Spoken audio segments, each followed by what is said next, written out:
lambang tentara Aceh, gajah putih, ya kan?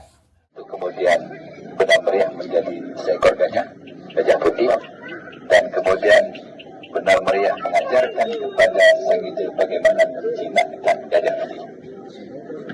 Gajah putih itu yang kemudian akan diserahkan kepada kerajaan Islam Darussalam. Kita tahu kerajaan Islam Darussalam terbentuk tahun 1511, tahun abad ke-15. Jadi dalam kisah yang lain, kemudian siapa yang bisa menjinakkan gajah putih, maka dia akan dinobatkan menjadi Raja Aceh. Dalam kisah selanjutnya, maka Sang Hidil Benar Meriah mengajarkan Sang Hidil bagaimana Sang Eda yang satu Benar Meriah. Kakak beradik ini adalah anak dari keturunan Raja. Ini singkat cerita begitu.